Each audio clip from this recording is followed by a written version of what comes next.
Fan whispered telepathically for his minions to charge in to attack the Dingo and its occupant. The constant, painfully loud thumping of the two heavy machine guns was supplemented by noise from the harsh snapping and landing of significant quantities of bone and dropped metallic weapons. It mixed with the rhythmic ting-tang-ting of large ejected shells bouncing off the vehicle's roof and the consistent fire that was being returned from the horde of skeletons. Jaqk was mowing them down remorselessly, although the Dingo was taking quite a peppering from a wide variety of small arms. Some of the .70 cal bullets were passing harmlessly through the gaps in the bones, but many decimated undead littered the area between the only two individuals present that were actually alive. It was becoming obvious to Jaqk that he must withdraw. Jaqk dropped into the driver's seat and fired up the engine.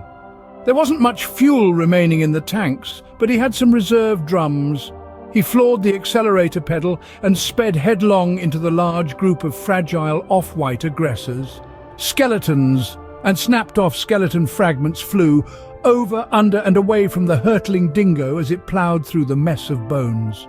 Jaqk aimed his vehicle squarely at Fan's undead elephant. Fan tried his utmost to avoid it, but the Dingo's bull bar struck the rear left leg of the creature and fractured it 3/4 of the way up. The infamous necromancer fell awkwardly to the bone-scattered ground, where he compelled most of the remaining skeletons surround him. Jaqk had accelerated the 6x6 to maximum speed and was departing the scene as fast as he could. The mob of sub-sentient beings continued to engage the Dingo until it drew out of range. Fan surveyed the area. He had lost 53 skeletons and 8 half-dead minions in that brief encounter. He decided with certainty on the swift and easy path for vengeance that was available to him.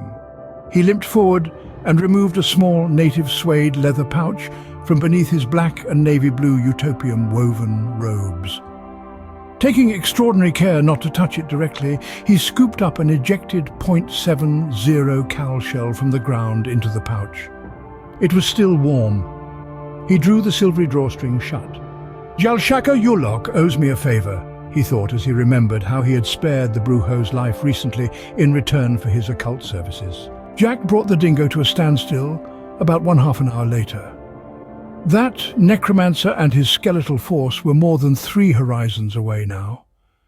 If he was keen enough to pursue Jaqk, he reasoned that it would take some time before what remained of the horde of animated bones could reach him.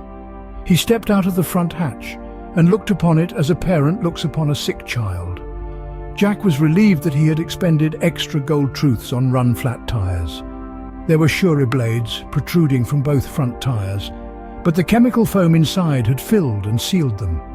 Shuri weapons utilized a horizontally high-speed spinning arm that flung circular metallic saw-like blades known as Shuris.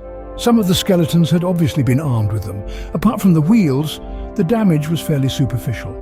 There were quite a few bullet holes in the exposed panels, chips in the diamond plating, and impact marks on the deer shield that was mounted with the .70 cals.